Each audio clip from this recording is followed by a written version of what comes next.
बहुत बहुत स्वागत है आज के इस सेशन में। इस दूसरी कड़ी में हम जिस पुस्तक को लेकर बात कर रहे हैं, एनोडिया जूडियट की पुस्तक है ईस्टर्न बॉडी वेस्टर्न माइंड, जो हिंदी में अवेलेबल नहीं है। और इसमें बहुत ही हमारा खुद का हम कैसे एनालाइज कर सकते हैं, कैसे हम चेक कर सकते हैं कि कहाँ हम रुके हुए हैं और वहां से हमें आगे कैसे बढ़ना है। जैसे एक मैप होता है, तो मैप देखकर हम रास्ता ढूंढ सकते हैं।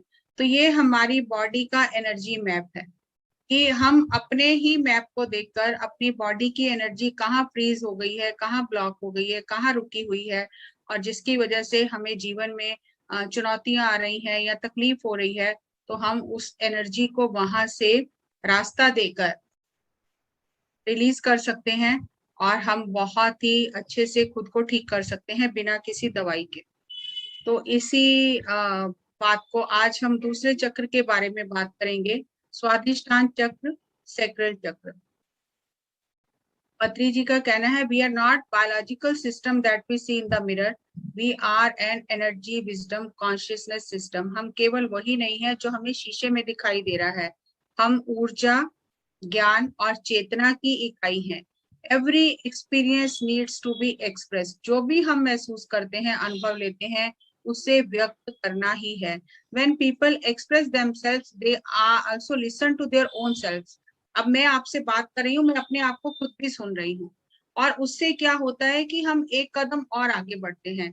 मुझे पता चलता है कि यहाँ पर मुझे अपने आप को और सुधारना है, मुझे कहाँ से आगे और अपने आप को कहाँ और विकसित करना है। तो जब हम दूसरों को बताते हैं तो उसके साथ साथ हम खुद विकसित होते हैं। और पिरामिड स्पिरिचुअल सोसाइटीज मूवमेंट इस बात की सबसे अपेक्षा करता है, मांग करता है कि हर कोई अपने आप को पूरी खुली तरह व्यक्त करे। जो भी वो अनुभव कर रहा है, जो भी महसूस कर रहा है, वो खुले मन से अपने आप को व्यक्त करे। और पिरामिड स्पिरिचुअल सोसाइटीज मूवमेंट इस बात के लिए मंच देता है सभी को, क्योंकि ये जो हमारा दूसरा चक्र है, ये भावनाओं का चक्र है। और अभी भावनाएं, जब तक हम अपनी भावनाएं व्यक्त नहीं करेंगे, वो एनर्जी फ्लो नहीं होगी। उसको अब आप आगे देखते हैं। कुंडलनी शक्ति, ये कुंडलनी शक्ति क्या है? ऐसा कहा गया है कि हमारा जो बेस चक्र है, मूलाधार चक्र है, रूट चक्र है, उसके अंतिम जो उसका सिरा है, वहां पर एक कुंडलनी, एक सर्प है जो 3 फेर लेकर बैठा हुआ है। 3.5, 3.5, मतलब 3 फेर तो उसके पूरे हैं और आधा है, और उसने अपना सिर जो है वो नीचे की ओर किया हुआ है। तो ये 3.5 फेर का कहा जाता है। यहाँ पर सर्प बैठा हुआ है। ये 3 जो फेर हैं, ये 3 गुणों को रिप्रेजेंट करते हैं, रजोगुण, तमोगुण, सतोगुण। और इन तीनों में यात्रा करते करते करते करते आत्मा विकसित होती है और अंत में निर्गुण स्थिति को प्राप्त करती है। जब तक हम अध्यात्म के मार्ग पर नहीं आते, हमारे जीवन में आध्यात्मिकता नहीं आती है, ध्यान नहीं आता है, तब तक ये जो सर्प होता है, ये नीचे की ओर मुंह करके सोया रहता है। जैसे कल हमने देखा कि वो पक्षी है, उसने मुंह नीचे किया हुआ है और वो प्यासा ही है। ऐसे ही यहाँ नीचे सर्प है और उस सर्प का मुंह भी नीचे की ओर है, क्योंकि ना तो ऊपर से अमृत आ रहा है, ना नीचे तक जा रहा है। तो ये दोनों जो मुंह नीचे करके बैठे हुए हैं, सोए हुए हैं। तो जन्मों जन्मों तक ये जो कुंडली शक्ति है, ये सोई ही रहती है, क्योंकि जो उसे चाहिए वो उसे मिलता नहीं है। लेकिन जब हम साधना करते हैं, ध्यान मार्ग पर आते हैं, ध्यान करते हैं और हमें ये आकाश गंगा का अमृत प्राप्त होता है, तो फिर हम ये जो अमृत है, ये अमृत से हमारे अंदर का जो पूरा सिस्टम है, ये एक्टिवेट होने लग जाता है, एनर्जी सिस्टम। लेकिन उसके एक्टिवेशन में हमें बहुत सारी कष्ट भी सहने पड़ते हैं। ये बार बार हर ध्यान सेशन में पत्री जी भी बता रहे हैं, सभी मास्टर्स बता रहे हैं कि ध्यान की 3 अवस्थाएं हर एक के ध्यान समय में आती हैं। आनापानासती ध्यान करते हैं, फिर कायानुपसना की स्थिति आती है, बॉडी में बहुत पेन्स होते हैं, लेकिन उनकी तरफ ध्यान नहीं देना। फिर चित्तानुपसना की स्थिति आती है कि विचारों का एक खवंडर उठता है, उसमें भी ध्यान नहीं देना। फिर विपासना की स्थिति आती है, जहां जब हमारा नाड़ी मंडल शुद्ध होता है, तब हमें ये अंदर के जो अदृश्य हमारे शक्तियां हैं, ये जागृत होती हैं, दिखाई देती हैं। अगर कायानुपसना में ही हम छोड़ करें कि नहीं नहीं क्या हो रहा है क्या हो रहा है, तो इतने जन्मों से हमने जो अपना नाड़ी मंडल अशुद्ध किया है, वो शुद्धिकरण में तो हमें दर्द सहना ही पड़ेगा, और कोई रास्ता नहीं है। अगर आप डॉक्टर के पास जाते हो और कहीं कोई आपके शरीर में ऐसी तकलीफ हो गई है जिसकी सर्जरी करनी जरूरी है, और डॉक्टर कहे कि आपको सर्जरी करानी है, तो क्या आप कराओगे कि नहीं कराओगे? अपने जीवन को बचाओगे। ये अगर जरूरी है तो सर्जरी करो। जब वो सर्जरी की जाती है, बेहोशी की हालत में सर्जरी की जाती है, आपको कुछ भी पता नहीं चलता, लेकिन जब आपको होश आता है तो कितने दिन तक आपको दर्द की दवाइयां खानी पड़ती हैं, एंटीबायोटिक्स खाने पड़ते हैं, कितने दिन तक दर्द झेलना पड़ता है। ऐसा नहीं है कि सर्जरी हो गई, आपको होश आई तो बिल्कुल ठीक ठाक होकर चलना फिरना शुरू कर दिया, ऐसा नहीं होता ना। समय लेती है हर एक चीज, दर्द जाते जाते जाता है। तो यहाँ तो ये हमारी एस्ट्रल सर्जरी हो रही है, हम चाहे जाने चाहे ना जाने, हमारी एस्ट्रल सर्जरी हो रही है। अंदर से हमारे जो मास्टर हैं वो हमारी आत्मा की सर्जरी कर रहे हैं। आत्मा के ऊपर जो बोझ पड़ गया है, जो आत्मा जो उसके ऊर्जा के जो रास्ते में रुकावट है, वो रुकावटें हटाने के लिए हमारी एस्ट्रल सर्जरी हो रही है, और उसमें भी हमें दर्द सहना होता है, दर्द होता है। तो इसलिए दर्द की चिंता ना करें, जो आराम मिल रहा है उसकी ओर ध्यान दें। तो ये दो सर्प हैं जो एक दूसरे में लिपटे हुए हैं, और जब ये ऊपर की ओर ट्रेवल करते हैं, ऊपर की ओर उठती है जब ये कुंडलिनी शक्ति, तो अंदर के जो चक्रास हैं उनका भेदन करके पूरा रास्ता बना के रास्ते की सारी अशुद्धियों को उड़ाते हुए हटाते हुए ये ऊपर सहस्त्रार तक पहुंचती है। और सहस्त्रार में एक ऐसा बर्तन कहा जाए अगर समझने के लिए, कि एक अमृत से भरा हुआ पात्र है वहां पर। और जैसे ही ये कुंडलिनी शक्ति ऊपर की ओर उठती है तो उसके प्रेशर से, दबाव से वो पात्र उलट जाता है। अमृत का भरा हुआ पात्र है, वो उलट जाता है, उलट के पूरा अमृत अंदर ही बिखर जाता है। और जब अमृत अंदर बिखर जाता है तो जन्मों जन्मों के सारे कर्मस, जो सारा जन्मों जन्मों का हमने इकट्ठा किया है, वो सब स्वाहा हो जाता है उसमें। ये बहुत ही डीप साइंस है। ये कोई ऐसा नहीं है कि कोई बाहर से आएगा और मुझे ठीक कर देगा और मेरा सब कुछ ठीक हो जाएगा, ऐसा कुछ नहीं है। तो वो जो अमृत का भरा हुआ पात्र उलट जाता है जब, और अंदर ही पूरा अमृत फैल जाता है। ऊपर से अमृत आ रहा है, आकाश गंगा का अमृत है, नीचे से जो अमृत उलट गया है पात्र, वो अमृत सारा जो है वो हमारे शरीर में नाड़ी मंडल में बहने लग जाता है। और वो जो पक्षी है तो वो भी नृत्य करता है तब। और इधर से कुंडलिनी शक्ति जो है वो भी नृत्य करती है। लेकिन अगर कुंडलिनी शक्ति जाग जाए और सहस्त्रार तक वो यात्रा करे, और उसके बाद वो आपका सहस्त्रार खुल के आप ब्रह्मांड से एक हो गए, आपको ब्रह्म ज्ञान प्राप्त हो गया, सब कुछ पता चल गया, लेकिन यहाँ पर यात्रा समाप्त नहीं होती है। उस कुंडलिनी शक्ति को वापस नीचे आके अपने स्थान पर बैठना है। बहुत बार ऐसा होता है कि साधक समझता है मेरी तो शक्तियां जाग गई, अब तो कुछ और करने की जरूरत नहीं है। और अगर वो कुंडली शक्ति अपनी यात्रा पूरी ना करे, हम किसी और माध्यम से कुंडली को जगाने का प्रयास करें, किसी दूसरे की मदद लें और सब विधियों को अपनाएं कि जल्दी जाग जाए जल्दी जाग जाए, वो जाग तो जाएगी, अगर अगर जाग जाएगी वो इतनी व्यग्र हो जाएगी, इतनी क्रोपित हो जाएगी कि वो पूरी यात्रा नहीं होगी उसकी, जहां वो रुक जाएगी फिर आपको समस्याएं आनी शुरू हो जाएंगी और उनका कोई समाधान नहीं है। जिन लोगों की ऊर्जा इम्बैलेंस हो जाती है, फिर उनको जीवन में वो जो नॉर्मल जीवन जी रहे थे वो भी जीना भूल जाते हैं। तो इसीलिए अंदर के सिस्टम के साथ हम लोगों की बातों में आके छेड़ाखानी ना करें। हम सहज सरल विधि से ध्यान करते रहें, अपने आप कुदरत सारे काम करती रहेगी। तो ये कुंडलनी की यात्रा है। और जब कुंडलनी जागती है, ऊपर की ओर आती है, तो वो जो पक्षी है वो भी अपने पंख फैलाता है, और अंदर ही अंदर एक नृत्य चलता है। आपने चाहे कभी नृत्य किया हो ना किया हो, लेकिन ये अंदर की जब शक्तियां जागती हैं तो एक नृत्य होता है। और जब अंदर नृत्य होता है तो आपकी आत्मा प्रसन्न हो जाती है, क्योंकि उसकी अब यात्रा जो है वो पूर्ण हो गई है। और इसी को अर्धनारीश्वर तत्व भी कहा जाता है, कि अब आपकी मेल और फीमेल दोनों एनर्जीज बैलेंस हो गई हैं। ये जोड़ा, इसीलिए सर्प सर्प जो है ये जोड़ा है, ये मेल फीमेल एनर्जी है। अब आपकी दोनों ऊर्जाएं बैलेंस हो गई हैं, और आप अब अर्धनारीश्वर तत्व आपके अंदर जागृत हो गया है। आपका जीवन बिल्कुल संतुलित हो गया है।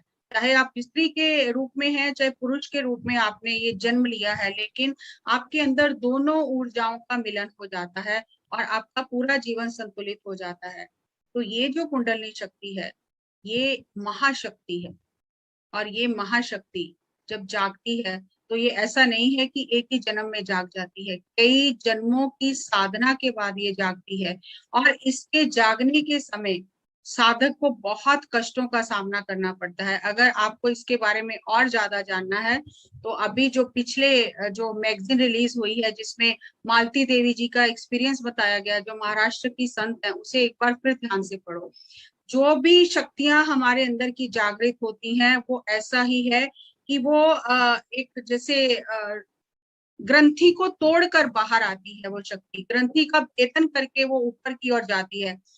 आज्ञा चक्र तक कुंडली आ जाती है आसानी से, लेकिन आज्ञा चक्र से जो सहस्त्रार की यात्रा है इसमें कई जन्म लग जाते हैं।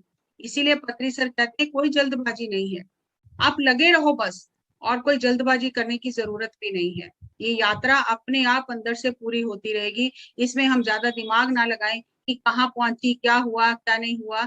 हम बस आराम से ध्यान करते रहें और आगे बढ़ते जाएं। जो तो अब हम थोड़ा सा पहले इस चक्र के बारे में बात करें। स्वादिष्ठान, ये हमारा दूसरा चक्र है। इसका जो तत्व है वो पानी तत्व है, जल तत्व है। लोकेशन है ये हमारे मूलाधार से थोड़ा ऊपर, हमारे लोअर बैक में, हमारे पेट की तरफ ये स्वादिष्ठान चक्र स्थित है। और 6 महीने से लेकर 2 साल तक इसका जो विकास होता है बचपन से ही हो जाता है। और इसका एलिमेंट जो है, तत्व है, वो पानी है। रंग इसका संतरी रंग है।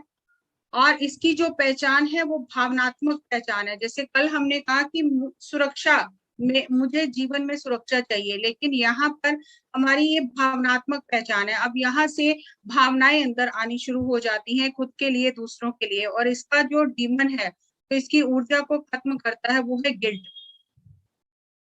राइट टू फील, कि मेरा अधिकार है, मैं चीजों को महसूस करता हूँ, एक्सप्रेस करता हूँ। बैलेंस्ड, अगर ये बैलेंस होता है तो हम, जब हमारी जो बॉडी के मूवमेंट होते हैं वो बहुत ही ग्रेसफुल होते हैं। और ये हमारी बॉडी में तरलता लेकर आता है। जैसे पृथ्वी तत्व है तो वो हमारी बॉडी में एक ठोस आधार है, लेकिन अब यहाँ से पानी तत्व आ गया, जल तत्व आ गया, तो जल का काम है बहना। तो ये जो हमारा तत्व है ये हमारा एक तरल तरल पदार्थ है, और ये इसका काम है बहना। और अगर हमारा ये तत्व संतुलित होता है तो हम जीवन में बहुत संतुष्ट रहते हैं। सेल्फ ग्रेटिफिकेशन, खुद की भावनाओं को, इच्छाओं को पूरा करना, प्रिंसिपल इसका यहाँ पर अब द्वैत आ गया। यहाँ से हम पहले सिर्फ अपने तक सीमित थे, यहाँ से अब हम थोड़ा भावनाओं के जाल में आ गए, और यहाँ पर द्वैत आ गया। द्वैत कैसे आ गया?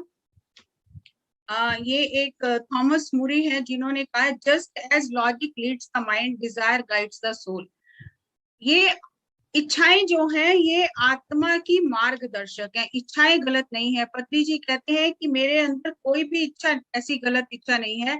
मेरे अंदर इच्छाएं बहुत है, लेकिन कोई भी नकारात्मक या गलत विचार नहीं है। जो लोग ये कहते हैं कि अध्यात्म में इच्छाओं का दमन करना चाहिए, वो सही नहीं कहते। इच्छाओं का दमन नहीं करना है, मन की नकारात्मक भावनाओं का दमन करना है, इच्छाओं का दमन नहीं करना। क्योंकि इच्छाएं आत्मा का आभूषण है। और यहाँ इमोशंस यानी एनर्जी इन मोशन, पानी की तरह वो एनर्जी बह रही है। तो इच्छाएं जो है ये आत्मा का आभूषण है। और अब हम इस पानी में उतरेंगे, और पानी में अब हम अपने भावनाओं का क्या है, ये पानी है। और हमारे शरीर के अंदर 80% पानी है। और पानी का और हमारे मन का संबंध चांद से भी है। इसीलिए जिस तरह से चांद घटता पड़ता है, हमारी भावनाएं भी घटती बढ़ती रहती हैं, मूड चेंज होते रहते हैं। हम पानी में कभी डूबते हैं, कभी उबरते हैं, कभी डूबते हैं, भावनाओं के पानी में कभी उबरते हैं। ये हमारा भावना सेंटर है। हम अनुभूतियां महसूस करते हैं, आनंद महसूस करते हैं, हमारे अंदर संवेदनाएं होती हैं। हम दूसरों के साथ अपनी आत्मीयता को, समीपता को महसूस करते हैं, दूसरों के साथ अपने संबंध को, संपर्क को महसूस करते हैं। और ये जो मन है हमारा, ये एक आइसबर्ग की तरह है जो सिर्फ पानी के ऊपर तैर रहा है, और उसका सिर्फ थोड़ा सा हिस्सा पानी के ऊपर दिखाई देता है, एक हिस्सा, 9वां हिस्सा पानी के अंदर ही है। तो हमें अगर स्वयं को जानना है तो हमें पानी में गहरा उतरना ही पड़ेगा, अपने मन के भीतर गहरा उतरना ही पड़ेगा, तभी हम स्वयं को जान पाएंगे। इच्छाएं, यहाँ पर अब शरीर और मन दोनों जुड़ गए हैं, दोनों मिलकर काम करें, क्योंकि अभी द्वैत आ गया है। द्वैत मतलब हर जगह हमें दो चीजें दिखाई देंगी, इनर और आउटर, पेन और pleasure, likes dislikes, good bad, positive negative, pleasant unpleasant. तो ये जो द्वैत है, इस द्वैत से हमें फिर अद्वैत में जाना है। और हमने ये जो हमारी आत्मा की इच्छाएं हैं, ये जो आत्मा इच्छाओं के माध्यम से अनुभव करती है, खुद को व्यक्त करती है और दोनों तरह के अनुभव लेती है, अंदर का भी बाहर का भी, दुख का भी सुख का भी, पसंद नापसंद, अच्छा बुरा, नकारात्मक सकारात्मक, आनंदित और अप्रसन्न, सारे अनुभव लेते हुए आगे बढ़ती है। और यहाँ शरीर और मन दोनों मिलकर काम करते हैं। और यहाँ पर जो एंजॉयमेंट, जो आनंद शरीर के स्तर पर और मन के साथ मिलकर जो आनंद हम लेते हैं और शरीर उस आनंद को महसूस करता है, यहाँ दूसरा जीवन में आ जाता है। जैसे माँ है तो बच्चे के साथ प्यार करती है, पति पत्नी का प्यार है, दोस्तों का प्यार है, हर तरह का प्यार, जहां पर इस प्यार में हम एक दूसरे से जुड़े हुए महसूस करते हैं। सिर्फ ये स्वादिष्टान जो सैक्रल चक्र है, इसका मतलब खाली गृहस्थ आश्रम से संबंधित नहीं है कि हमें शारीरिक स्तर पर एक दूसरे की जरूरत महसूस होती है और हम उस जरूरत के लिए इकट्ठे होते हैं, ये इसका अर्थ नहीं है कदापि भी। ये हमारी ज्ञान इंद्रियों की एक जीवंत अवस्था है, ये हमारे अस्तित्व का हिस्सा है।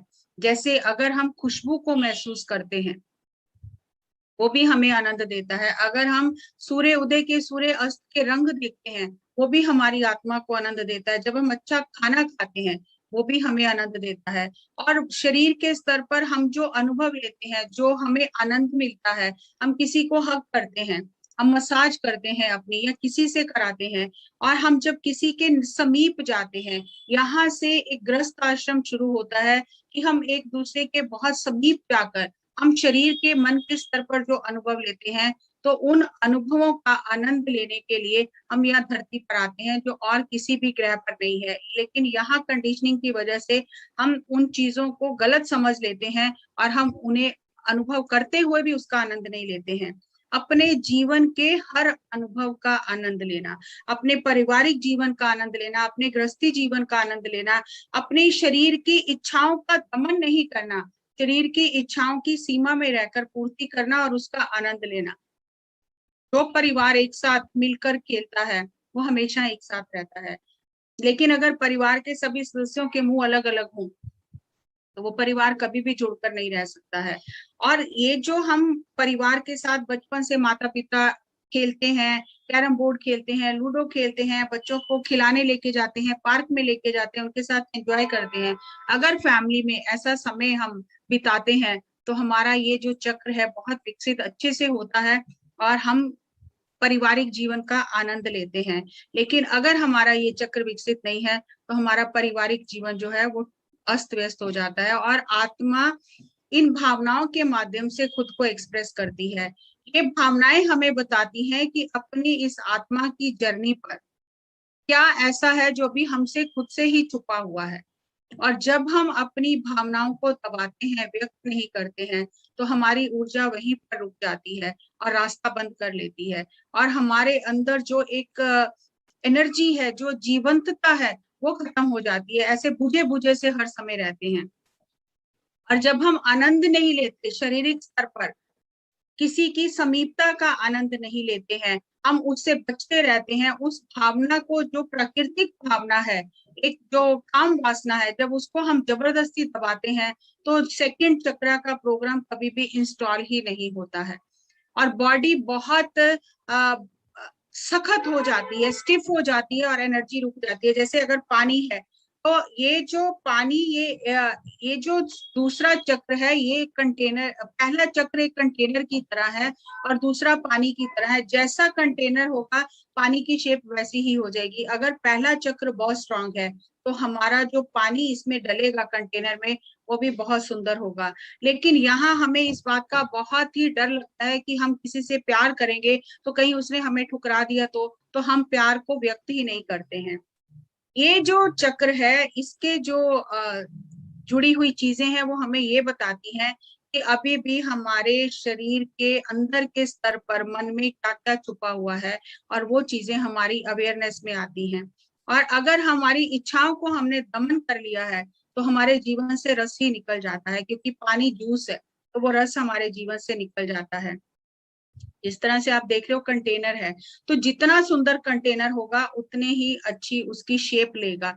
और ये बॉडी और माइंड जो दोनों है, दोनों का कनेक्शन जितना स्ट्रांग होगा उतना हमारा जीवन स्वस्थ होगा। और 9 से 18 महीने तक ये हमारा चक्र जो है डेवलप होना शुरू होता है। और पहली बार बच्चा जब 6 महीने बाद उठकर बैठता है तो वो महसूस करता है दुनिया को एक अलग दृष्टिकोण से, क्योंकि अभी तक तो वो लेटा हुआ था, उसे सिर्फ इधर उधर का दिखाई दे रहा था, लेकिन उसे और कुछ दिखाई नहीं दे रहा था। अब जब वो बैठा है, जब उसने बैठना शुरू किया, चलना शुरू किया, तो बाहर की दुनिया को अपनी इंद्रियों के माध्यम से, अपने टच के माध्यम से, अपने क्रॉलिंग के माध्यम से, रनिंग, हर चीज को छू छू कर वो देखता है। और उसके अंदर की इंद्रियां जो है वो उसे उस बारे में ज्ञान देती हैं। और इस अवस्था में जब उनका ये चक्र डेवलप हो रहा है, उन्हें टच की, माँ बाप के प्यार की, उनकी क्लोजनेस की बहुत ज्यादा जरूरत होती है, ताकि वो अपने आप को सुरक्षित महसूस करें। और जिस बच्चे को माँ बाप से बचपन में प्यार नहीं मिलता, टच नहीं मिलता, माँ बाप बच्चों का ध्यान नहीं रखते, जैसे आजकल जॉब करते हैं तो नहीं इतना ध्यान रखते, तो वो फिर बच्चों के अंदर हमेशा प्रेम की कमी रहती है। वो दूसरे से संबंध नहीं बना सकते। ऐसा कहा जाता है कि एक टूटे हुए दिल को जोड़ना बहुत मुश्किल है, लेकिन अगर जब वो दिल बन रहा है तभी उसको सही से बनने का अवसर दिया जाए तो वो बहुत आसान है। एक कंप्लीट इंसान को बनाना, अगर बचपन में माता पिता मेहनत करें तो एक स्वस्थ कंप्लीट इंसान को बना सकते हैं। लेकिन जब बचपन में उसकी जरूरतें पूरी नहीं होती, उसका दिल टूट जाता है, उसके अंदर ये सब इमोशनल टर्मोइल होता है, इमोशंस उसके फ्लो नहीं करते हैं, और वो जम जाती है एनर्जी अंदर, तो फिर उससे सुधारना बहुत कठिन हो जाता है। और जिन लड़कियों को बचपन में अपने पिता का प्यार नहीं मिलता, तो जब उनकी शादी होती है तो वो अपने पति में पिता को ढूंढती हैं, जो हो नहीं सकता। और जिन लड़कों को अपनी माँ का प्यार नहीं मिलता बचपन में, तो वो अपनी पत्नी में माँ को ढूंढते हैं, जो हो नहीं सकता, क्योंकि दोनों की अलग अलग अवस्थाएं हैं, दोनों के अलग अलग रोल हैं। तो लेकिन वो, क्योंकि हम अंदर से वो खालीपन महसूस करते रहते हैं, क्योंकि हमारा वो हिस्सा भरा नहीं है, तो हम वो चीज ढूंढते हैं और इमोशनली इम्बैलेंस हो जाते हैं। तो हम दूसरों से प्यार पाने के लिए खुद को कुर्बान करते हैं, और एक त्यागी माँ बन जाते हैं, त्यागी एक प्रेमी बन जाते हैं, त्यागी कर्मचारी बन जाते हैं, कि अपने आप को कुर्बान कर देते हैं कि हमें दूसरों से प्यार मिलना चाहिए। और हमेशा हम देते रहते हैं, क्योंकि हमें अंदर से खालीपन महसूस होता है। और हम इमोशनल ब्लैकमेल करना शुरू कर देते हैं कि आप मेरे ऐसा करोगे तो मैं ऐसा करूंगी, आप ऐसा करोगे तो मैं ऐसा करूंगी। और हमेशा माँ बाप बच्चों के साथ ये इमोशनल ब्लैकमेल करते हैं कि अगर तुम हमें ये दो, हमारा कहना मानोगे, हमारी बात मानोगे, तो हम तुम्हें ये लेके देंगे, हम तुम्हें वो लेके देंगे। तो इस तरह से हमारी अनकॉन्शियस बचपन से ही प्रोग्रामिंग होने लगती है, क्योंकि बच्चे का जो सबकॉन्शियस माइंड है वो खुला ही है, उसे गलत सही अभी कुछ पता नहीं है। तो जो हम उसे कहते रहते हैं, उसके ये चक्कर जो है उनमें वो प्रोग्राम इंस्टॉल होता रहता है। और हम ये मिसबिहेवियर बचपन से ही सीख लेते हैं, हमारी एनर्जी वहां जमनी शुरू हो जाती है। तो सबसे पहला जो मिसबिहेवियर हम सीखते हैं, मांगते रहना, जिसे भीख मांगना कह सकते हैं, कि मम्मी आप मुझे ये दोगे तो मैं आपका कहना मानूंगा, आप मुझे ये दोगे तो मैं आपकी मदद करूंगा। हम बच्चों को सिखाते हैं कि तुम पेपर देने जा रहे हो, भगवान के सामने माथा टेक के जाना, भगवान से मांग के जाना कि तुम्हें पास कर दे। तो बचपन से ही हम बच्चों को पता भी नहीं होता तो हम उन्हें वो मांगना सिखा देते हैं, और वही चीज वो हमारे साथ अप्लाई करते हैं कि आप मुझे ये दे दो तो मैं ये करूंगा, आप मुझे ये दे दो, तो मांगता ही रहता है। जबकि बच्चे को कुछ भी मांगने की जरूरत नहीं है, उसका अधिकार है लेना, उसे कुछ मांगने की, मिन्नतें करने की जरूरत नहीं है, प्लीज प्लीज कहने की जरूरत नहीं है। माँ बाप को पता है उसे क्या चाहिए।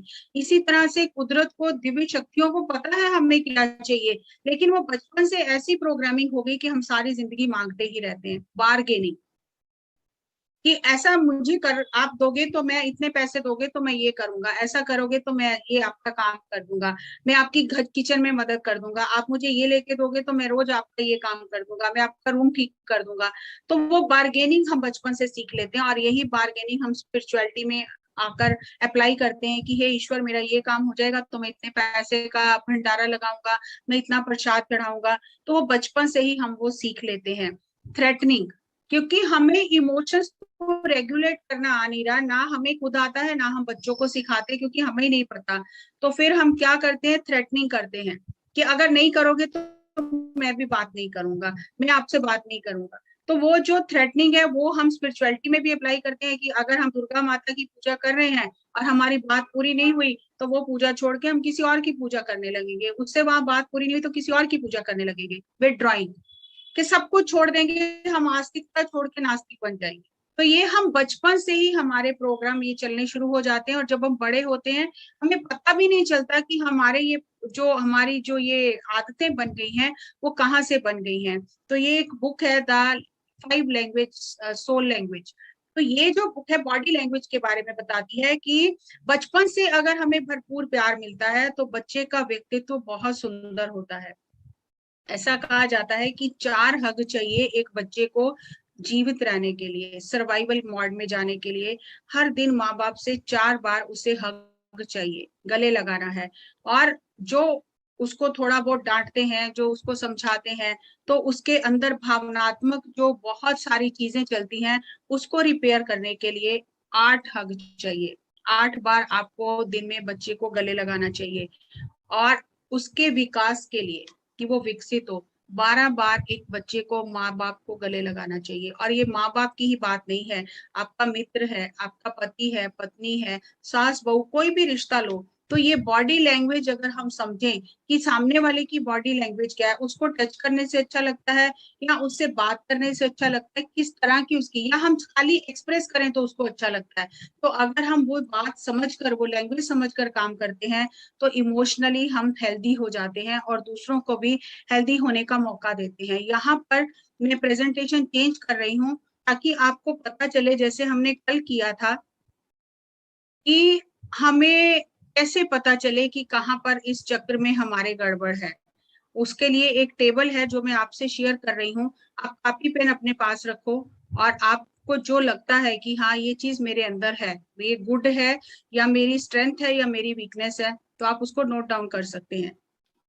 स्वादिष्टान चक्र इसका जो डीमन है, तो इसकी ऊर्जा को खर्च करता है, अंदर ही अंदर खाता रहता है, वो है गिल्ट, पश्चाताप करते रहना। हमेशा हमें दूसरों की जरूरत महसूस होती है कि वो मुझे प्यार करे तब मुझे खुशियां मिलेंगी।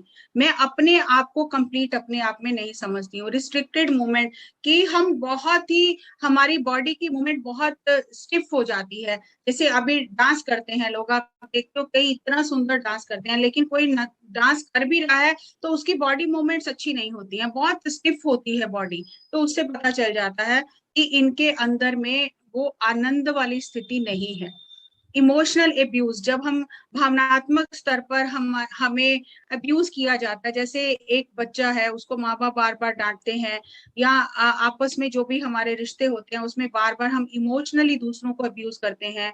सेक्सुअल अब्यूज, बचपन में ही लोगों के साथ में, चाहे वो मेल है या फीमेल है, बहुत सारी ऐसी घटनाएं हम देखते हैं, सामने आती हैं। तो उसकी वजह से ये चक्र जो है वो बचपन से ही ब्लॉक हो जाता है। जैसे माँ बाप ने बच्चे को दे दिया, किसी को गोद दे दिया, और वो बच्चे को वो प्यार नहीं मिला, लेकिन आत्मा तो प्यार चाहती है। अब दूसरे को जिसको दे रहे हैं वो कैसा व्यवहार करेगा पता नहीं, तो आत्मा के अंदर वो क्रेविंग रह जाती है प्यार पाने की। उससे लगता है मैं नेग्लेक्टेड चाइल्ड हूँ, तो वो उसका ब्लॉक लाइफ लॉन्ग उसके साथ चलता रहता है। अगर ये चक्र हमारा स्ट्रेंथ है, मजबूत है, तो हमारी सोशल जो एनवायरमेंट में हमारी जो रिश्ते नाते होते हैं बहुत अच्छे होते हैं।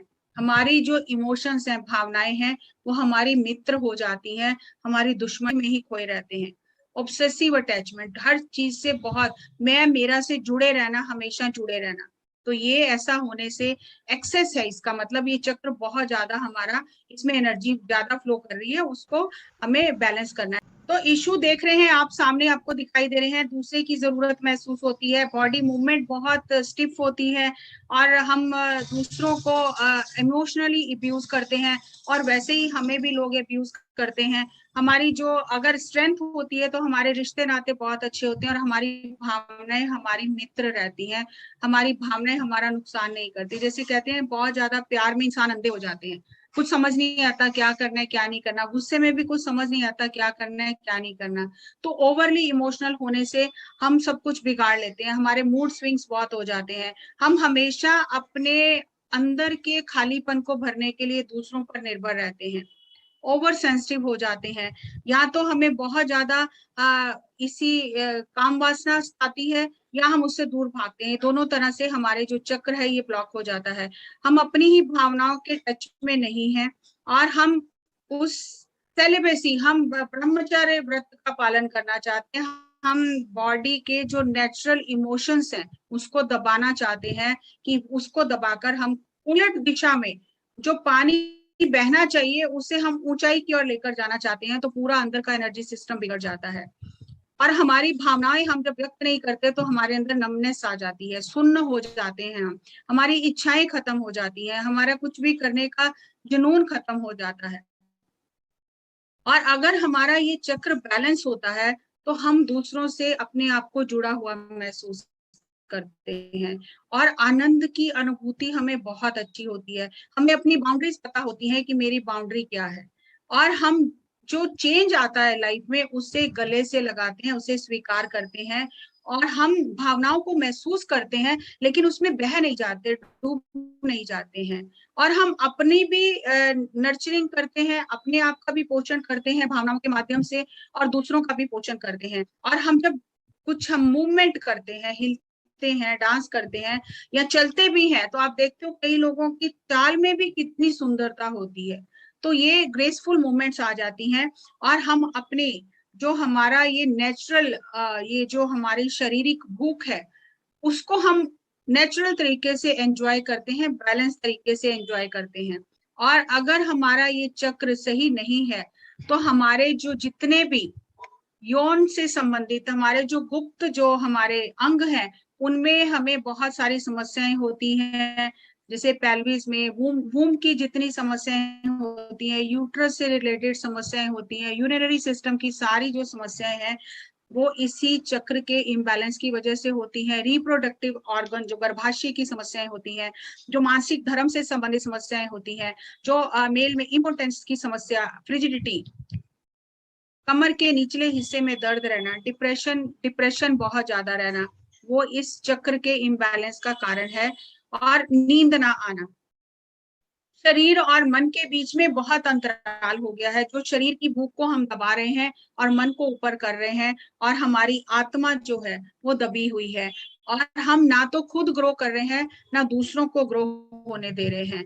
तो हीलिंग के लिए बहुत सारी थेरेपीज हैं, उसके लिए हम बात करेंगे कि मूवमेंट थेरेपी, कि आप डांस करिए, आप नृत्य करिए, आप हिलाइए अपने शरीर को। इमोशनल रिलीज, बहुत सारे ऐसी ईएफटी टेक्निक्स हैं, बहुत सारी टेक्निक्स हैं जब आप अपने इमोशंस को रिलीज कर सकते हो। इनर चाइल्ड वर्क, अगर बचपन में आपकी परवरिश सही नहीं हुई है और वो आपका ब्लॉक है तो आप उसको भी इनर चाइल्ड के माध्यम से ठीक कर सकते हैं। बाउंड्री वर्क, कि अपनी सीमाओं को निर्धारित करना, डेवलप सेंसुअल इंटेलिजेंस की, इमोशनल इंटेलिजेंस को डेवलप करना, और सही मायने में सीमित अवस्था में आनंद को एंजॉय करना, अपने शारीरिक जो हमारे आनंद हैं उसको पूरी तरह से एंजॉय करना, तो हमारी ये जो एनर्जी है ये बैलेंस हो जाती है। और अगर हम ऐसा नहीं करते हैं तो हमारा ये जो सिस्टम है अंदर का, इसका एनर्जी इम्बैलेंस रहता है, कि इसका संबंध हमारे पेट के अंदर, जो पेट के बीच वाले हिस्से में जितने भी अंग हैं, हमारे जो रिप्रोडक्टिव ऑर्गन है, चाहे वो मेल फीमेल दोनों के,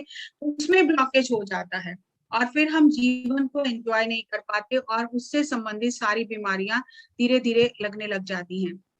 तो हमें अपना एनालिसिस खुद करना है। जैसे मैं उलट दिशा में जा रही थी, बचपन था, मुझे समझ नहीं थी इन सब चीजों की, तो उस समय मुझे लगता था कि शादी नहीं करनी चाहिए, और ऐसा नहीं है कि आज मैं आपसे शेयर कर रही हूँ क्योंकि आज मेरे में इतनी हिम्मत है कि मैं सच्चाई बात कर सकती हूँ। तो मेरे अंदर जो नेचुरल इंस्टिंक्ट्स होती थी, जो एज के एक पड़ाव पे अपने आप हमारे अंदर हार्मोन चेंज की वजह से वो जो नेचुरल चीजें होती है उसको मैं दबा रही थी, और दबाते दबाते दबाते दबाते मेरी पूरी बॉडी स्टिफ हो गई, और इतनी स्टिफ हो गई कि उससे संबंधित सारी परेशानियां, सारी समस्याएं, क्योंकि वाटर है, अब अगर पानी जमता जाएगा तो आगे ऊर्जा को वो रास्ता नहीं देगा, तो पूरा सिस्टम इम्बैलेंस हो गया। और मुझे अपने पर बहुत काम करना पड़ा क्योंकि मुझे लगता था ये तो गलत है, फिजिकल प्लेजर की बात ही सोचना गलत है, तो उसको दबाते दबाते मैंने पूरा अपना जो स्वादिष्टान चक्र था वो भी बंद कर लिया कि ये तो गलत है, ये पाप है। और जब मुझे ध्यान में आई और धीरे धीरे ये चीजें समझ में आने लगी, तब मैंने इस पे काम करना शुरू किया कि हमारी जो कंडीशनिंग होती है उसकी वजह से हम अपने आप को कितना नुकसान पहुंचाते हैं। और हमें ये साइंस कोई भी बचपन से समझाता नहीं है। आजकल तो बहुत सारी चीजें हो गई हैं और बचपन से ही बुक्स में भी ये सब चीजें बताई जाती हैं, लेकिन हेल्दी साइंस कोई नहीं बताता, कोई खोलकर चीजों को नहीं बताता। जैसे अगर मेल है, मेल अपने आप को पूरी तरह से एक्सेप्ट नहीं करता, कितनी हैरानी की बात है, और फीमेल भी अपने आप को पूरी तरह से एक्सेप्ट नहीं करती है। ये मेंस्ट्रुअल साइकिल क्यों आ जाता है बार बार, हर महीने ये सिरदर्दी क्यों है, ये प्रेगनेंसी क्यों है। तो हम अपने वुमेनहुड को रिगार्ड नहीं करते हैं कि आई एम अ को क्रिएटर ऑन दिस अर्थ, लेकिन हम उसको नकारते रहते हैं और सारी समस्याओं को हम न्योता देते हैं। और मुझे भी ये लगता था ये क्या सिरदर्दी है, हर बार ये चीज हो जाती है, कहीं भी घूमने जाना है तो ये साथ में ये मुश्किल हो जाती है। और उसकी वजह से एक अपने आप से एक घिन सी होने लग जाती थी कि क्या एंजॉय भी नहीं कर सकते हम। और जब मैं 2013 में, जब मैं ध्यान में आने के 2 साल बाद बाबा केव्स गई थी, और वहां पर ऐसा ही हो गया मेरे साथ कि घर से चलने के टाइम ही मुझे ये मासिक धर्म शुरू हो गया। और सारे रास्ते में सोचती गई कि अब क्या फायदा जाने का, ट्रैकिंग करनी पड़ेगी, सब करना पड़ेगा, और मेरा मूड ही नहीं है, मैं क्यों आई, नहीं आना चाहिए था क्योंकि मैं एंजॉय नहीं कर पाऊंगी, वही कंडीशनिंग से मैं चल रही थी। लेकिन जब वहां ट्रैकिंग भी हो गई, बाबा केव सो के भी आ गए, ध्यान भी कर लिया, रात को सो गए, तो यही था, मेरे कमर में बहुत दर्द है, बैठ नहीं सकती हूँ मैं, तो मैं लेट के ध्यान करती रही, बाकी सब बैठ के ध्यान करते रहे। उस समय ध्यान में कोई मास्टर आए और उन्होंने मुझे ये पूरा साइंस बताया। और जब उन्होंने मुझे ये साइंस बताया कि तुम क्यों खुद को स्वीकार नहीं कर रहे हो, इतना ग्रेसफुल ये मूवमेंट है, और तुमने फीमेल लाइफ लिया है इस चीज को अनुभव करने के लिए, और उस अनुभव को नकार नकार के उस ऊर्जा को बहने नहीं दे रहे हो। तो मुझे जब उन्होंने ये सारा साइंस बताया और मुझे ये कहा कि आज से, अभी से इसे स्वीकार करो, अपने वुमेनहुड को, फीमेल जो बॉडी तुमने लिया है, इसकी रिस्ट्रिक्शंस को, जो भी हो रहा है उसे स्वीकार करके आगे बढ़ो, यू आर अ को क्रिएटर। और तब मैंने और कहा कि ये आप सबके साथ ये नॉलेज शेयर करो। तो वहां से मेरी सारी समस्याएं सब समाप्त हो गई। और मैंने जगह जगह, जब भी कोई क्लासेस होते थे, तो मैं जब भी कोई ऐसा सब्जेक्ट आता था तो मैं जरूर शेयर करती थी, हमें अपने आप को पूरी तरह से स्वीकार करना है जैसे हम हैं, चाहे हम मेल बॉडी में है चाहे फीमेल बॉडी में है, अपने आप को स्वीकार करें। हम चक्रा ओपनिंग के लिए और प्रोसेसेस करते रहें और सेल्फ लव नहीं है, खुद को स्वीकार नहीं कर रहे हैं, तो कभी भी चक्रास ओपन नहीं हो सकते। खुद को स्वीकार करना है। और ब्लॉक जो इस चक्र में ब्लॉक होता है, तो वो सीधी ऊर्जा छठे चक्र में, विशुद्धि चक्र में चली जाती है। विशुद्धि चक्र बहुत ज्यादा खुल जाता है और जो हमारा स्वादिष्टान चक्र है वो बंद हो जाता है, तो इम्बैलेंस हो जाता है। आपको दिखेगा बहुत कुछ समझ में आएगा, बातें बहुत अच्छी करोगे, लेकिन रियलिटी नहीं है, रियलिटी से बहुत दूर रहोगे। और जब ये चक्र ब्लॉक होता है, क्योंकि पानी अब जम गया है, तो ये चौथा चक्र जो है वो भी दूसरे से संबंधित है। हम प्रेम देते हैं, लेते हैं, ये भी दूसरे से संबंधित है। तो जब ये चक्र ब्लॉक होता है, इसके साथ साथ चौथा चक्र भी ब्लॉक हो जाता है। छठा चक्र बहुत ज्यादा खुल जाता है और चौथा चक्र ब्लॉक हो जाता है, क्योंकि अगर हम छोटी छोटी बातों में पश्चाताप ना करें, कुछ गलती हो गई, हम उसके लिए रोते रहते हैं, पश्चाताप करते रहते हैं, अगर हम उससे सबक सीख के आगे बढ़े तो वही गिल्ट हमारा टीचर बन जाएगा। लेकिन अगर हम रोते रहेंगे उसको बैठ के, तो हम उस जंजीर में जकड़े जाएंगे और सारी ऊर्जा वहीं पर फंस जाएगी और हम आगे जीवन में बढ़ नहीं पाएंगे, और हम एक शेडो सेल्फ क्रिएट कर रहे हैं। और ये शैडो सेल्फ को जिंदा रखने के लिए सारी एनर्जी उस शैडो सेल्फ में, कि मैं किसी के सामने तो अलग तरह से व्यवहार करती हूँ और अकेले में अलग तरह से व्यवहार करती हूँ। किसी के सामने तो मैं बहुत सात्विक अच्छी अच्छी बातें करती हूँ, लेकिन अकेले में मेरे अंदर पूरा गंदगी चलती है। तो एक शैडो सेल्फ क्रिएट हो गया, एक छाया बन गई, और उस छाया को संभालने के लिए बहुत एनर्जी चाहिए। तो जब हम अपने स्वादिष्टान चक्र को बंद हो जाता है, जब हम संसारिक इच्छाओं का दमन करते हैं, जब हम अपने अनुभूतियों का दमन करते हैं, तो हमारा जो शैडो सेल्फ है वो एनर्जी को लॉक कर लेता है। और हमें जब कोई ऐसा व्यक्ति हमारे आसपास होता है जो चीजें हमने दबाई हैं, जब उसके बारे में वो बात करता है, तो हमें वो व्यक्ति भी अच्छा नहीं लगता है, क्योंकि वो हमारे शैडो सेल्फ के साथ रेजोनेंट कर रहा है। वो हमें हमारा रिजेक्टेड सेल्फ मिरर दिखा रहा है, तो हमें वो व्यक्ति अच्छा नहीं लगता। तो इसके लिए हमें अपने शैडो सेल्फ को स्वीकार करना है, गले से लगाना है, खुद को पूरी तरह से एक्सेप्ट करना है। और जितना ज्यादा ये शैडो गहरी होती जाएगी, जितना हम अंदर सब कुछ दबाते चले जाएंगे, हम कहते नहीं मैंने तो गुस्सा किया, गुस्सा करने से बात बढ़ जाएगी, दबा लिया। प्यार क्या दिखाना है, प्यार करने से अगला बंदा सिर पे चढ़ जाएगा, दबा लिया। जितना हम दबाते जाएंगे, उतना ये जो शैडो है, ये छाया, उतनी जोर जोर से, उतनी तेजी से और बढ़ती जाएगी और सामने आती रहेगी। और हमें लगेगा कि वो व्यक्ति गलत है, जबकि वो हमारी ही छाया है। पहला चक्र जो है हमें स्थिरता देता है, और दूसरा उसके बिल्कुल अपोजिट है कि हमें पानी की तरह बहना है।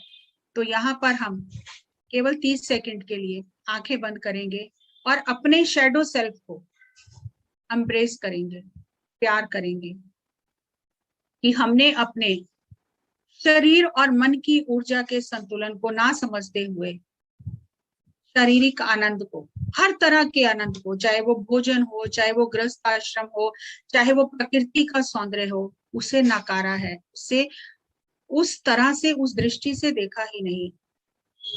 अगर ये गृहस्थ आश्रम ना हो, हमारे अंदर काम वासना ना हो, तो ये संसार नहीं चल सकता, हम ही पैदा नहीं। तो जो चीज पूर्ण ने बनाई है वो कभी भी अपूर्ण या गंदी नहीं हो सकती, वो पूर्ण ही है। वहीं से सृष्टि की सृजन हुआ है, वहीं से सृष्टि शुरू हुई है। और अपने उस प्राकृतिक भावना को पूरी तरह से स्वीकार करना।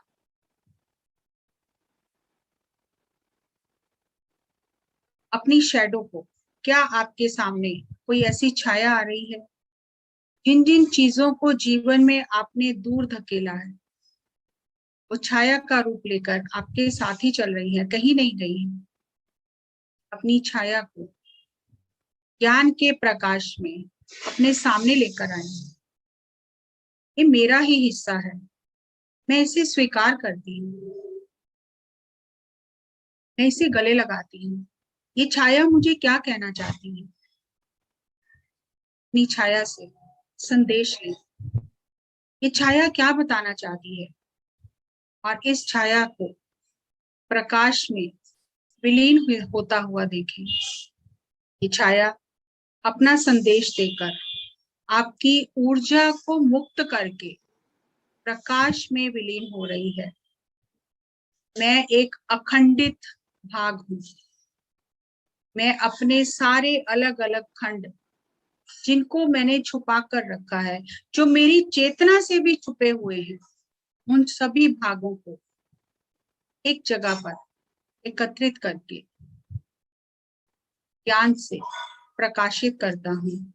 अपने इस भौतिक जीवन को पूरी तरह से स्वीकार करता हूँ। मैं स्त्री हूँ, अपने आप को पूरी तरह से स्वीकार करती हूँ। जैसा भी मुझे कुदरत ने बनाया है, मैं स्वयं को पूरी तरह से स्वीकार करती हूँ। मैं अगर पुरुष हूँ, मैं अपने आप को पूरी तरह से स्वीकार करता हूँ, क्योंकि आत्मा ना तो स्त्री है ना पुरुष है, दोनों का संगम है। ये कुंडलिनी शक्ति, अर्धनारीश्वर तत्व तभी हमारे अंदर जागृत होगा, तभी आएगा जब हम अपने आप को पूरी तरह से स्वीकार करेंगे, अपनी इच्छाओं को स्वीकार करेंगे, अपने शरीर की प्राकृतिक संवेदनाओं को स्वीकार करेंगे, तभी हम इस छाया से मुक्त हो जाएंगे। Last 10 seconds. 9, 8, 7, 6, 5, 4, 3, 2, 1 0। धीरे धीरे अपने हाथों को खोलकर अपनी आंखों पर रखें और ध्यान से बाहर आ जाए।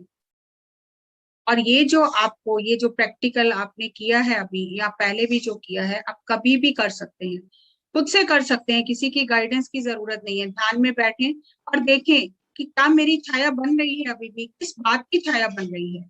और उस छाया को जब आप प्रकाश में लेकर आएंगे, छाया विलीन हो जाएगी। लेकिन जब तक वो छाया रहेगी, वो हमारी एनर्जी को सक करती रहेगी, एनर्जी को अंदर ही अंदर खत्म करती रहेगी। तो अपनी छाया को स्वीकार करें। और मैंने भी ये देखा कि जब मैं लॉकडाउन में घर पे थी और जब मैं ध्यान कर रही थी, तो ये छाया मेरे सामने आई और उसने आकर मुझे सारे मैसेजेस दिए। और उस छाया ने मुझसे कहा कि मैं मुक्त होना चाहती हूँ, तुम मुझे मुक्त नहीं कर रही हो, तुम मेरी बात ही नहीं सुन रही हो, तुम आज मेरी सारी बातें सुनो।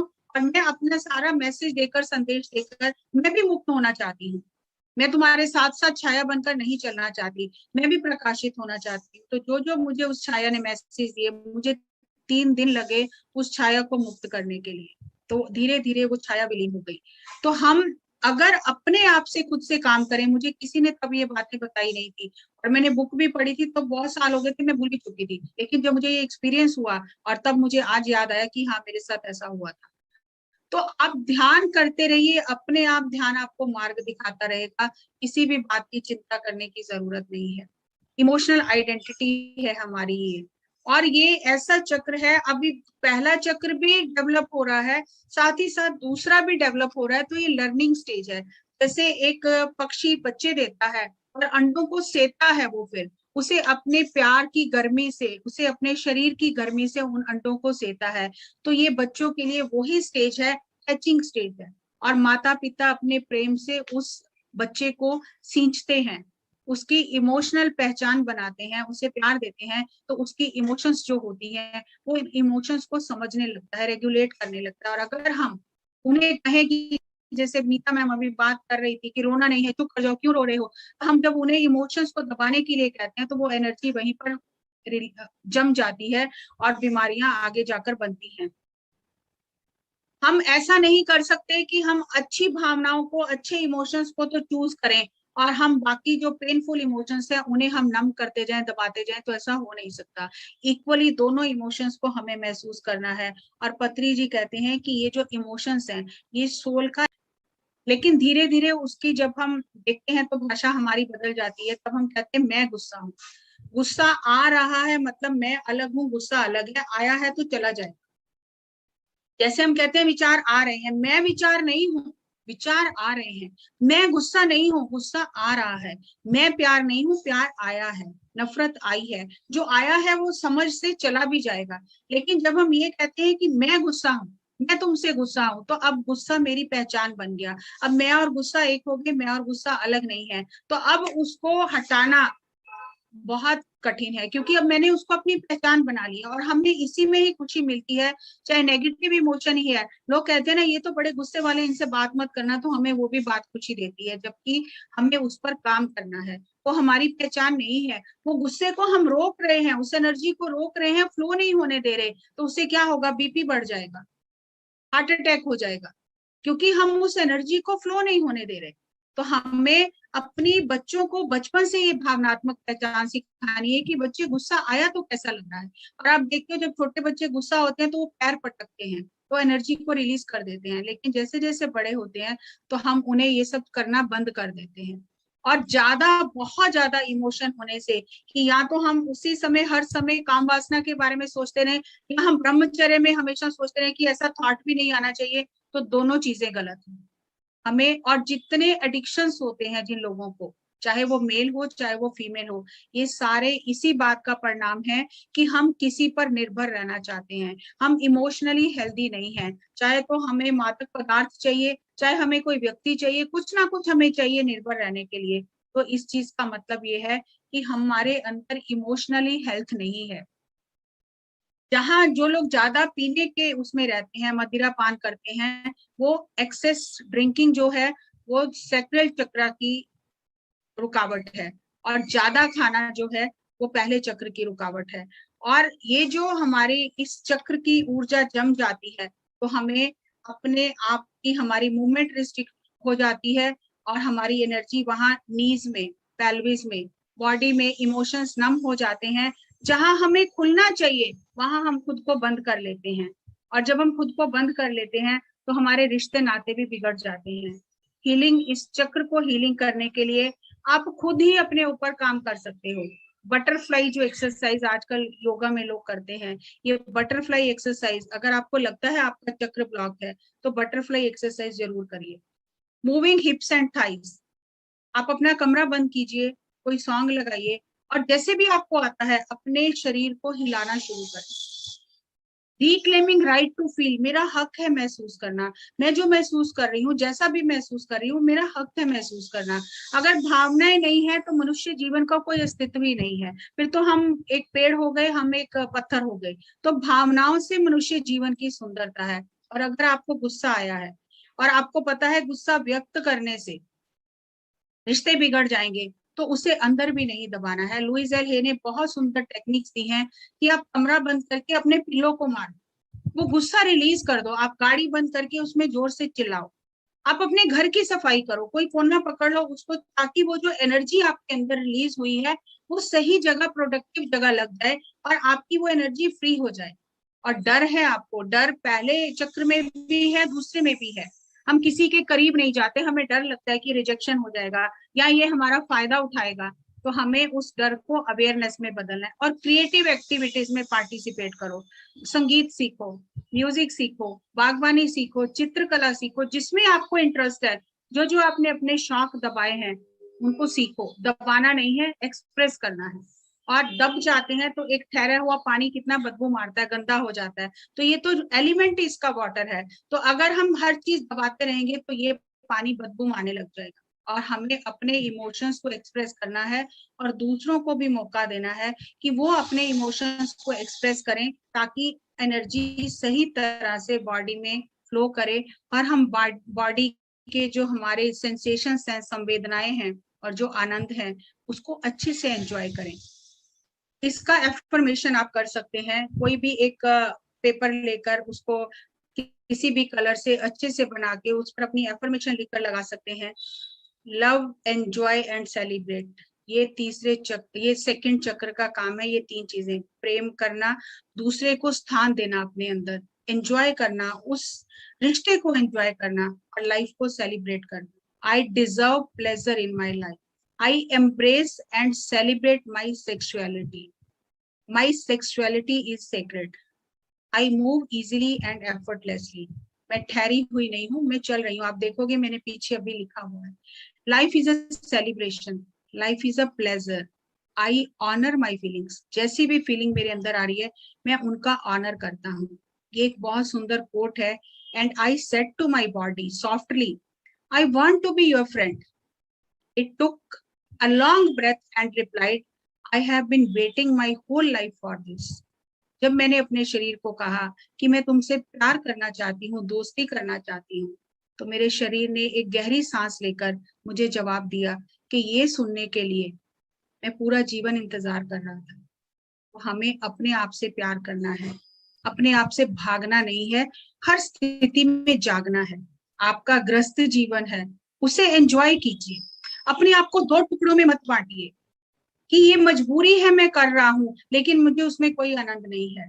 तो हम अपने आप को खंडित कर रहे हैं, हमें अपने आप को खंडित करके हम कहीं भी नहीं पहुंचेंगे, हमारी ऊर्जा खंडित हो जाएगी। हमें अपने आप को अखंडित रखना है। लाइफ का हर मोमेंट एंजॉय कीजिए, किसी भी मोमेंट को लेकर शर्मसार ना होइए, पश्चाताप ना कीजिए, हर मोमेंट को एंजॉय कीजिए। तो आप देखोगे आपकी लाइफ ये जो वाटर फ्लो करेगा तो ये कितनी सुंदर मोमेंट देगा। और आज तक मैं इस चीज पर काम कर रही हूँ क्योंकि मैंने बहुत सप्रेशन किया कि ये तो भौतिक जीवन के आनंद तो लेने ही नहीं चाहिए, जैसे भी कपड़े पहन लिए पहन लिया। तो मुझे अगर कोई आज से 25 साल पहले आप सोच सकते हो, मुझे अगर गली में भी कोई देखता था ना जब मैं जाती थी तो कहते थे ये तो माता जी लगती है, तो मुझे बहुत खुशी होती थी कि चलो माता जी तो बोल रहे हैं। लेकिन वो सप्रेशन था जो रिफ्लेक्ट कर रहा था। मैं नेचुरल इमोशंस को, नेचुरल फीलिंग्स को दबा के उम्र से पहले बड़ी होने जा रही थी, उम्र से पहले मैच्योर हो रही थी और वो मेरे बॉडी पे रिफ्लेक्ट कर रहा था। लेकिन जैसे ही मैं ध्यान में आई, ये सब चीजें समझी, अपने आप पर हंसी आई कि कितना अपना नुकसान किया है, क्या क्या सीख लिया, क्या क्या कर लिया, और सही ज्ञान तो मिला नहीं। लेकिन धीरे धीरे जब ये अनुभव करना शुरू किया, उस फ्रोजन एनर्जी को रिलीज करना शुरू किया हर चक्र से, क्योंकि ऊपर के चक्र तो बहुत खुल गए थे लेकिन नीचे नमनेस हो गई बॉडी में। तो नीचे उस चीज को एंजॉय करना, उस ऊर्जा को नीचे उतारना शुरू किया, ये सारे प्रैक्टिसेस करने शुरू किए। तो धीरे धीरे सब कुछ बहुत सुंदर होता गया, अपने आप से प्रेम होने लग गए, अपने आप की हर चीज अच्छी लगने लग गई। ये तो मुझे पहले लगता था तैयार होने की क्या जरूरत है, शीशा देखने की क्या जरूरत है, जैसा है वैसा ठीक है। वो सारे शौक जो होते हैं एक टीन एज में, वो सारे टीन एज से बाहर आते आते मैंने सारे शौक दबा दिए, किसकी जरूरत नहीं है, सादगी से जीवन जीना चाहिए। लेकिन जब ध्यान में आई तो पता चला हर चीज को अनुभव करते हुए उसमें डूबना नहीं है, ऊपर से कुछ थोपना नहीं है। जब हम थोप रहे हैं, डिप्रेशन कर रहे हैं, सप्रेशन कर रहे हैं, वो हम छाया बना रहे हैं और ये छाया आकर एक दिन सामने खड़ी हो जाएगी। तो छाया नहीं बनानी है, अखंडित रहना है, खंडित नहीं होना है। और अगर आपके पास इस समय कॉपी पेन है, थोड़ा पानी पी लीजिए, आंखें बंद कर लीजिए, आती जाती सांसों को महसूस कीजिए, और जो भी आपके मन में इस समय भाव आ रहा है, जैसा भी भाव आ रहा है, उसे महसूस कीजिए, अपने भीतर झांकिए। केवल 1 मिनट के लिए सांसों के साथ हम अपने भीतर झांकेंगे, कहाँ कहाँ हमारी ऊर्जा ठहरी हुई है उसे वहां से रिलीज करेंगे। I love my self, I embrace my self, I love my womanhood, I love my manhood, I respect my body and its natural pleasures. I honor my feelings. I embrace and celebrate my sexuality. मनुष्य जीवन धारण करके हम 3 तरह के अनुभव लेने धरती पर आते हैं। शारीरिक अनुभव, भावनाओं के अनुभव और भोजन का अनुभव, जो सृष्टि में और किसी ग्रह पर नहीं है। और यहाँ आकर हम इनसे भागते रहते हैं।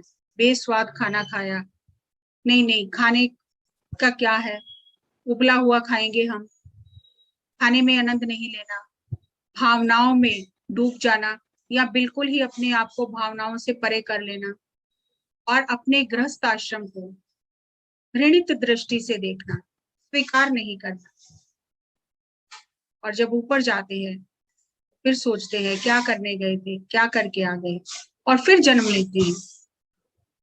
हम अपने आप को पूरी तरह से स्वीकार करें।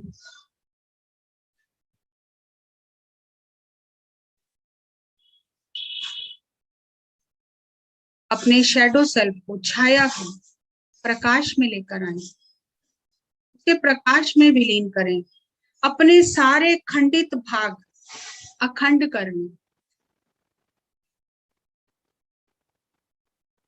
Last 10 seconds. 9, 8, 7, 6, 5, 4, 3, 2, 1, 0। धीरे धीरे अपने हाथों को खोलकर अपनी आंखों पर रखें 5 सेकंड के लिए। 5, 4, 3, 2, 1, 0। आंखें खोलें, अपनी कॉपी नोटपैड अपने हाथ में लें, और पेन या पेंसिल जो भी आपके पास है उसे अपने हाथ में लें, और जो भी आपके मन में भाव आ रहा है उसे कागज पर उतारें। जैसे भी आपका हाथ चले उस भाव को कागज पर उतारें,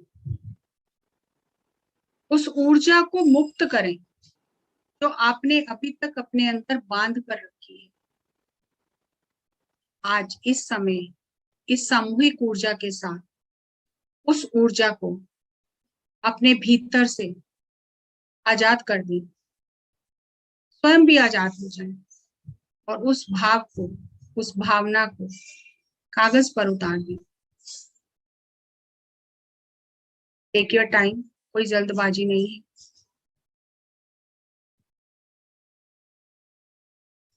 I love my body.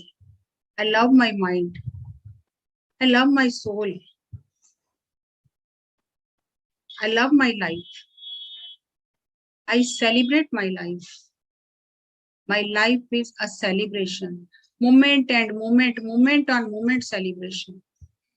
इसी के लिए आए हैं, सेलिब्रेट करने के लिए, एंजॉय करने के लिए, प्रेम देने के लिए, प्रेम लेने के लिए, निशर्त प्रेम, बिना किसी अपेक्षा के प्रेम देते जाएं तो आपको प्रकृति वापस लौटाती जाएगी। Last 10 seconds. 9, 8, 7, 6, 5, 4, 3, 2, 1, 0। अपने आप को दोनों हाथों से स्वयं ही एक हग करें, प्यार करें, अपने पूरे शरीर को सहलाएं, पूरे शरीर से प्यार करें, पूरे शरीर को सहलाएं। I accept every part of my body. I love every part of my body. I honor every part of my body. और इसी प्रेम की ऊर्जा में शरीर के कण कण से अनुग्रहिता से प्यार करें और इसी ऊर्जा में रहने का प्रयास करें। हर दिन ये छोटी छोटी चीजें अपने जीवन में उतार कर अपने आप से प्रेम करें, अपने परिवार से प्रेम करें, अपने आसपास के लोगों से प्रेम करें और भावनाओं को सुंदर तरीके से अनुभव करें। Thank you, thank you, thank you.